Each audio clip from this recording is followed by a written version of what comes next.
Who's rising? Who's falling? It is that time of the week as we dive into our Big 12 football power rankings as we get into week 4 of the college football season. Welcome in. I'm Pete Mundo. HeartlandCollegeSports.com is, of course, where you find us covering the Big 12 Conference. And as you're joining this video, if you're on YouTube right now, make sure you're hitting that thumbs up button. Makes a big difference on the podcast. Maybe you just found us. Hit that 5-star rating and review. So appreciate you doing that as we welcome you in from all across the country and all across Big 12 country, most importantly. Boy, there's a lot of movement in our Big 12 football power rankings this week, and we're going to count it down from 14 to 1. All right, you ready for this? Let's get to it. Big 12 power rankings. We'll start at the very bottom. Last week, the number 14 team was the Houston Cougars. And this week, the number 14 team is the Houston Cougars. Houston now has a loss to Rice last week and also, of course, has a loss to TCU this past weekend, and it could have been much worse against TCU. Now, I'm looking at this Houston team, and I'm just not seeing it. I'm not seeing a Dana Holgorsen offense that you saw at the end of his WVU tenure. I'm not seeing a defense that has a lot of teeth to it.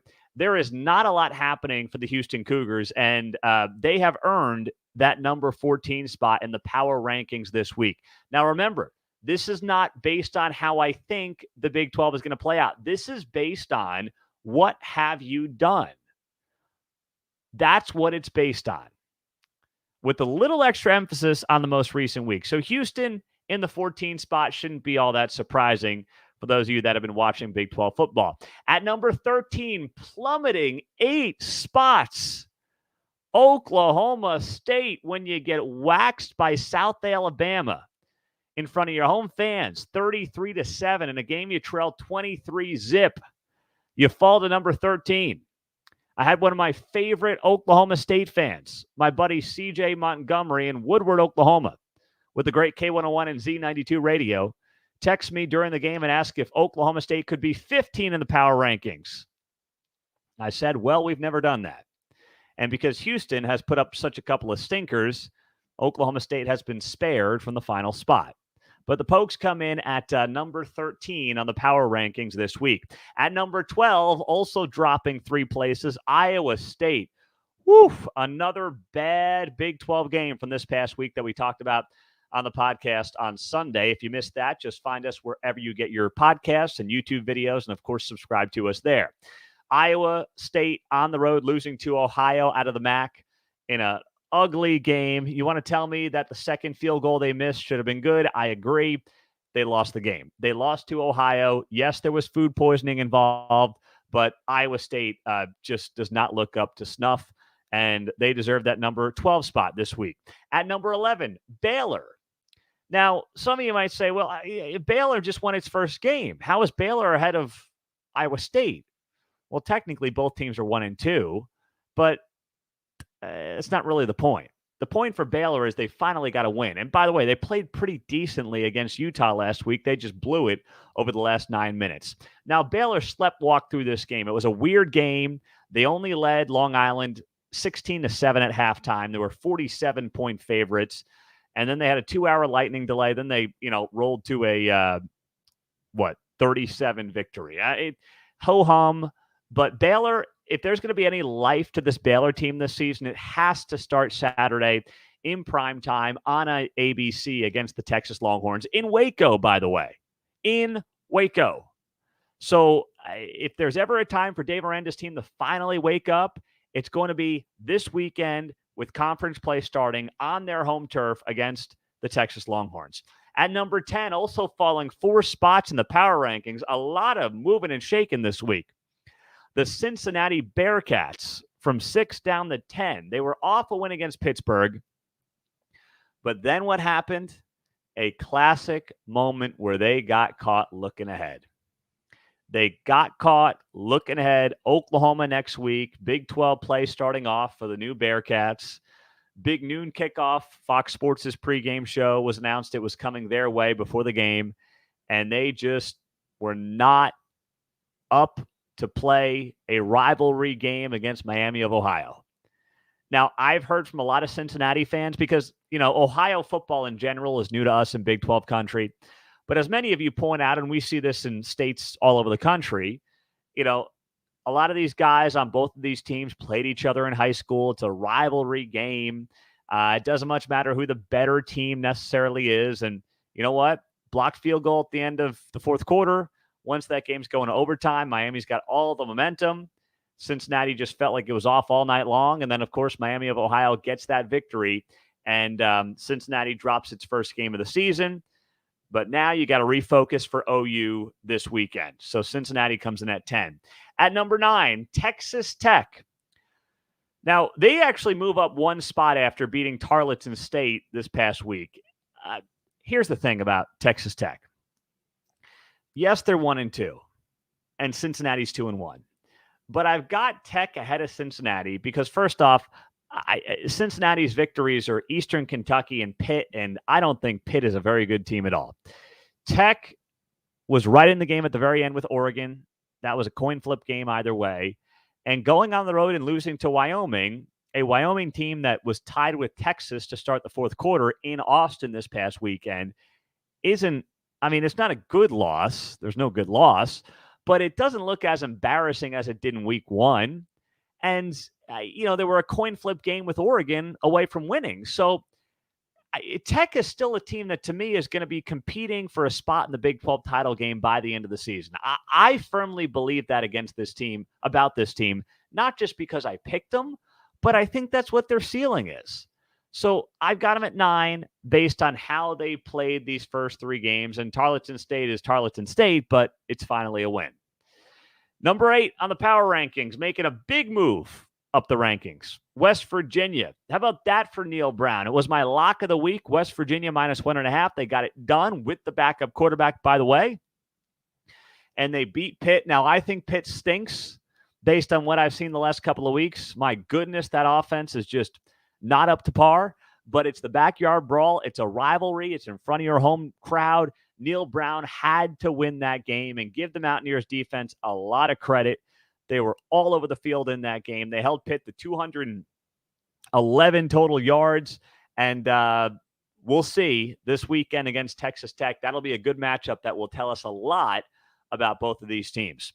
Dropping to number 7 from number 2 in the power rankings this week, Kansas State.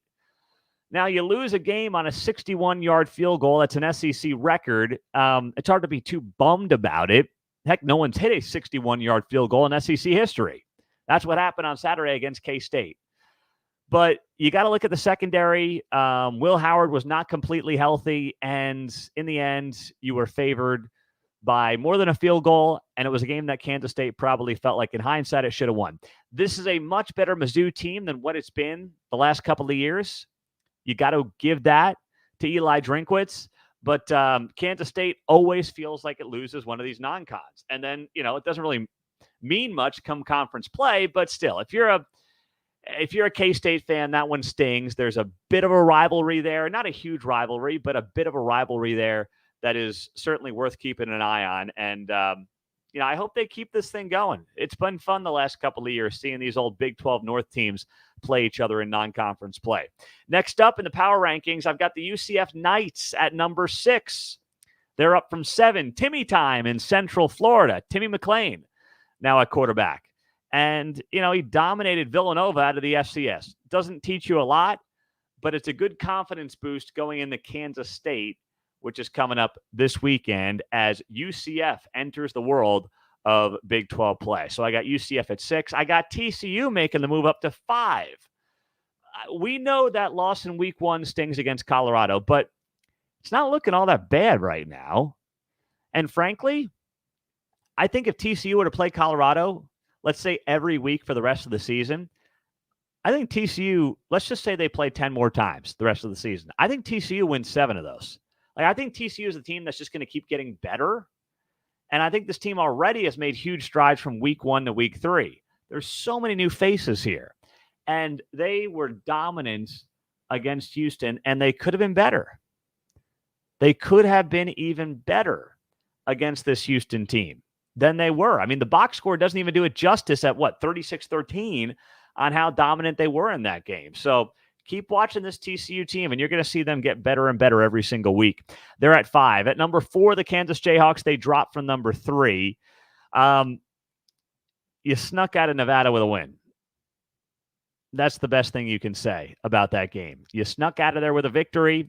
You take it. You run with it. But dang, you didn't want it to be that way after being 28-point favorites going into the game.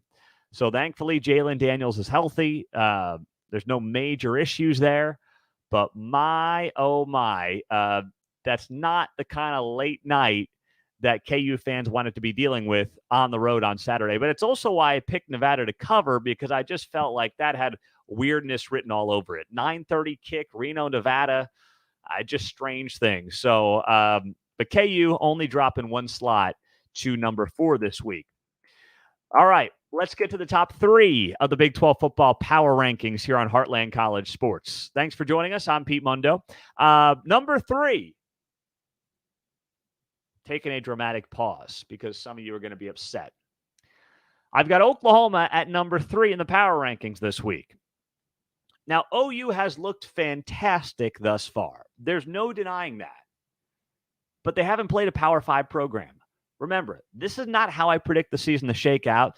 This is what have you actually done and who have you played. Their non-conference has been Arkansas State, SMU, and Tulsa. So let's pump the brakes here for a second. It's what you've actually accomplished, not who I think is going to be favored on a neutral field right now. If OU keeps rolling, they will continue to rise into the top 2 of the power rankings. But for now, I've got OU at number 3. Yes, they dominated once again Tulsa. It was Tulsa. Please, let's play a Power 5 opponent that starts this weekend before we start complaining about how I've got them at number 3 in the power rankings. That's why I've got them there. Not because they can't win this league, not because they don't look like one of the best teams in the conference, if not the best team in the conference they have thus far. I just want to see it against better competition, and that shouldn't be too much to ask. At number 2 in the power rankings, I have got the BYU Cougars jumping from 12 to 2. When you go on the road and you beat Arkansas in SEC country, you end up in that number 2 spot. That's why I've got them there. They deserve it. You go on the road to an SEC program and you get a win and it's not Vanderbilt. You know what? Pat yourselves on the back. And you come back after being down 14-0. Arkansas brings a punt return back to the house on its home field. And you guys dig out of that hole. That's impressive for the Cougars. So I've got BYU at number 2. And I said it last week when I had BYU down at 12. I said, I don't know what to make of them right now. They haven't played anybody. But this weekend's going to tell us a lot. And they went in the Fayetteville as an 8.5-point underdog and got a very good victory. So BYU deserves that slot at number 2 in the power rankings this week. And at number 1 in the power rankings, the Texas Longhorns. I know, it was scary there for a minute as they were on the ropes against Wyoming for 3 quarters, but they scored 21 unanswered in the 4th, and they got the job done. And, of course, now the Alabama win starts to look a little shaky after what Alabama did against USF this past weekend, struggling against the Bulls of South Florida. But it's still the best win by a mile in this league. They deserve the number 1 spot, and I've got UT, of course, in the top spot in our Big 12 football power rankings. But all that can change starting this weekend when conference play really gets underway in the Big 12 conference. All right. Thank you, OU fans, by the way. Many of you are chiming in right now on YouTube and Facebook Live. And if you're liking the show, please hit that thumbs up button, by the way. There's hundreds of you who have not done that. So please take a second out. Hit that thumbs up button for me. YouTube likes it when you do that.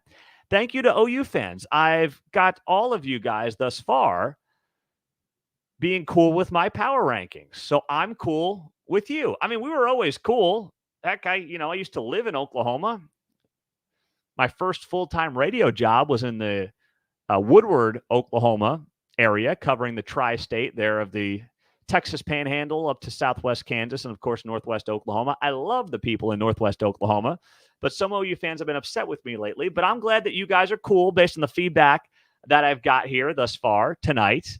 on OU coming in at number 3. As for the signs, I mean, guys, let's have some fun here. All right. For those of you watching on YouTube and Facebook, yes, I got the OU and Texas signs flipped upside down. Come on. It started off as just the horns down. And then I said, let's have some fun with OU as well. But I'm going to break you guys down fairly. I think you know that if you've been a follower of this show for a very long time, but we're going to have some fun with it too. That's what the show has always been about. So thank you guys for being here. Thanks for joining us on Heartland College Sports. I don't know if you saw this, but Mike Gundy. So Mike Gundy talks to the media on Monday. And Mike Gundy's coming off arguably his worst loss as head coach at Oklahoma State. He's got no idea what he's doing at quarterback. Well, Mike Gundy said about his quarterback that basically they're going to keep rotating. And here's the quote from Mike Gundy. There's nothing that's changed, I guess is what I'm saying. They were all pretty good, referring to Gunnar Gundy, Alan Bowman, and Garrett Rangel on Saturday in a loss to South Alabama. Let me repeat that. Mike Gundy said they were all pretty good when they all absolutely stunk against South Alabama on Saturday. How could you – I mean, it's one thing to stand behind your guys. I get it. Like, I really do. I'm not saying you got to go full-blown Dana Holgorsen, who, if you missed it, Dana Holgorsen literally was like, the offense is embarrassing right now after Houston lost to TCU. I'm not saying you got to do that, but my goodness, to say all 3 guys look pretty good? Look at – let me share this with you. The QBR, right? The quarterback rating, a metric that gets used if you're a diehard college football fan. The quarterback rating combined between the 3 quarterbacks, Gunnar Gundy, Alan Bowman, and Garrett Rangel, the combined QBR is under 30. Gundy had a QBR of 21.6. Bowman had a QBR of 2.3. Rangel had a QBR of 3.1. Meantime, the South Alabama quarterback, Carter Bradley, had a QBR of 91.3.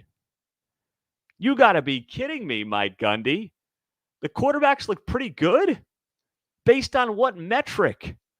Right now, I'd have to see these guys play against a 10-man defense or go back to peewee, football to look pretty good based on what I'm seeing at that position.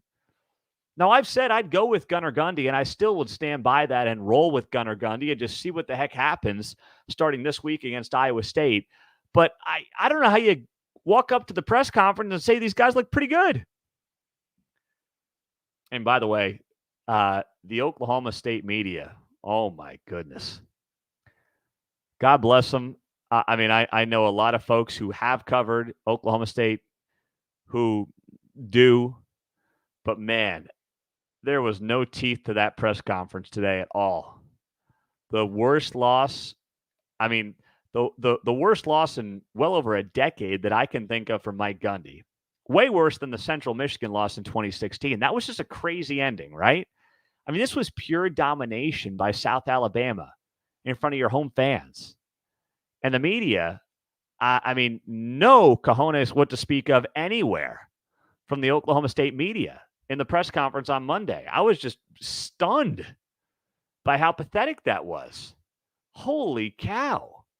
So I don't know what's going to happen here going forward, but Gundy's got to figure this thing out. He's got to figure it out fast. I love Mike Gundy. I'm a big fan of Mike Gundy. Like I said, when I was out in Northwest Oklahoma, I covered him. That was in his earlier days, not early, but earlier days. And I'm just a fan of his personally and professionally and what he's done. But there's a part of me that's starting to wonder, and I'm not saying this definitively, but starting to wonder if Mike Gundy is not cut out for where college football is today. I think it's a fair conversation to have. Is he up for the NIL craziness, the transfer portal wildness, realizing that, you might lose guys, you got to go get new guys. Like, you have to play the game. And if you don't want to play the game, if you don't want to play by the new rules of the game, then don't play the game. That's kind of all there is to it if you're Mike Gundy. I mean, he's got to make that decision for himself. But that's the reality of the situation right now in college football. So, boy, but when I saw that, I was like, holy cow. Now, when you look around the rest of this league, you got to look at it and say, okay, it's always about the quarterback. It always will be about the quarterback. And that's where Oklahoma State is obviously struggling mightily right now. But when I'm looking at this league, I'm saying, okay, I know Dylan Gabriel, Quinn Ewers, Jalen Daniels, Will Howard. Combine those four. I think those are your four best quarterbacks right now in the conference. If you're looking at it top to bottom, we could debate the order right now. But you got to have the quarterback, especially in this league. In a game and a year and a conference that is going to be decided by field goals here and there, and I think wild endings all over the place, you got to have the quarterback in place. And if I'm looking at how these quarterbacks stack up against each other, those are the guys that I'm looking at right now. And that's why those four teams should be looked at as the most legitimate contenders in the conference as we go into conference play. Texas, Oklahoma, Kansas, and then, of course, Kansas State. Now, you might be able to sell me on TCU depending on how they come along. I like Chandler Morris. I mean, heck, he won the starting job last year against a guy who ended up finishing runner-up for the Heisman Trophy. So there's stuff to like there about Chandler Morris. But he's got a brand new cast of guys around him, and they're going to get better and better and better as the season goes on. So that's what I'm looking at right now and saying to myself, with these teams, with these 14 teams, those are the four. Now, some of you are pointing out that the second best quarterback is on the bench at Texas Tech, Baron Morton. That may be true. And I know that some of you want to move on from Tyler Shuck right now. And I don't blame you for feeling that way. But Tyler Shuck has hung in there. He stayed true to this team. And until he throws up a real stinker in conference play, I'm willing to allow Tyler Shuck to continue on as quarterback of the Texas Tech Red Raiders. But I would have him on a short leash. We saw what Baron Morton did. Now, it was Tarleton State, so you take it with a grain of salt. But Baron Morton was very efficient in that game. 8 of 13, 72 yards, couple of touchdowns, and just one pick. Shuck struggled for much of the night. So if you want to tell me that Baron Morton should be the guy going forward, I'm okay with that. I would keep Shuck on a short leash, but I would let him start. And then if it's not working out, pull the plug, go to Morton and see how he does. But this game against West Virginia, a West Virginia defense on Saturday that's very good in Morgantown, is going to be a heck of a matchup to keep an eye on. And, of course, we'll have previews for you later in the week. Now, that being said, this weekend slate, of course, we'll do all that preview stuff here coming up. But we did also get kickoff times for next week. So next week, this is week 5, last Saturday in September. We got Cincinnati BYU Friday night. We knew that game was going to be a 9:15 kick on ESPN. And then we got a Saturday slate, no 11 a.m. games, all afternoon and night games. But the only prime time game, and how about this? Kansas at Texas, and not prime time, but I should say major TV slot. Kansas at Texas, 2:30 on ABC next Saturday. If Texas beats Baylor this weekend and Kansas beats BYU, and you've got two undefeated teams in Austin and what might be the two best quarterbacks in the Big 12 in Quinn Ewers and Jalen Daniels, that has fun written all over it next Saturday. So that's going to be on big ABC next week. Baylor at UCF, that'll be 2:30 Central Time next week on FS1 or FS2. You got Houston at Texas Tech, 2:30, also FS1 or FS2. So one of those games will be FS1, one will be FS2. Iowa State at Oklahoma, 6 o'clock FS1, and West Virginia TCU, 7 o'clock on ESPN2. So Big 12 getting all afternoon and night games next week. And then, of course, the Friday night game, which you're going to have to get used to in this league. I think we're headed towards more Friday night games in this conference. I know for a lot of us that messes with high school football, but I don't see that changing anytime soon. I think that's going to be the way of the world and the way especially in the Big 12 going forward. I'm Pete Mundo, HeartlandCollegeSports.com. Great to have you guys here. Thank you, as always, for joining us and being a part of this show. as many of you are each and every week, each and every night that we're doing it. Before you leave on YouTube, subscribe, hit the thumbs up button. Great way to help the show. And then also just subscribe to the podcast. We're trying to get to 700 ratings. I said before Halloween, but I think we're going to get there long before that. I think we're going to get there by the end of this month with the rate you guys are going. And we got the Heartland College Sports Koozies. Leave a rating and a review, and then just send me a screenshot to Pete Mundo, Mundo, at Heartland College Sports. We'll get you guys all hooked up. Have a great rest of your day. We'll talk to you soon. Take care and check us out. Join us on the Heartland College Sports message boards as well. They're free on the website. We'd love to further the conversation with you there.